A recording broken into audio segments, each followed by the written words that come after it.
வானத்தையும் பூமியையும் படைத்த சர்வ வல்லமையுள்ள தேவனை ஸ்தோத்தரிப்புமாக. இரவு முழுவதும் கண்ணின் மணி போல பாதுகாத்து இந்த புதிய நாளை காணும்படியாக மார்ச் 24ஆம் தேதிக்குள்ளாக நம்ம வழி நடத்தி வந்த தேவனுக்கு நன்றி செலுத்துவோமா? பரிசுத்தமுள்ள எங்கள் நல்ல தகப்பனே, ஸ்தோத்தரிக்கிறோம், துதிக்கிறோம் ராஜா. இந்த காலை நேரத்திலும் உம்மை நோக்கி பார்க்கக்கூடிய கிருபையை கொடுத்ததற்காக நன்றி தகப்பனே. அப்பா, இந்த நாளிலும் உங்களுக்கு பிரியமில்லாத எந்த காரியத்தையும் செய்யாதபடி உமக்கு பிரியமான பிள்ளையாய் வாழ உதவி செய்யுங்கப்பா. இந்த நாளிலும் எங்கள் தேவைகள் எல்லாவற்றையும் அறிந்திருக்கிறீர் ஆண்டவரே.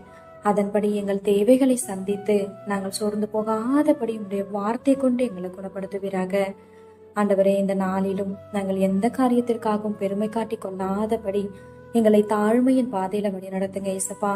பெருமைக்கு எதிர்த்து நிற்கிறீர் என்று வேதத்துல பார்க்கிறோம் ஆண்டவரே. அப்பா, இங்க நாங்க பெருமை காட்டிக்கொள்ற அளவுக்கு எங்களால எதுவுமே இல்லை ராஜா. எல்லாமே நீங்க கொடுத்ததுப்பா.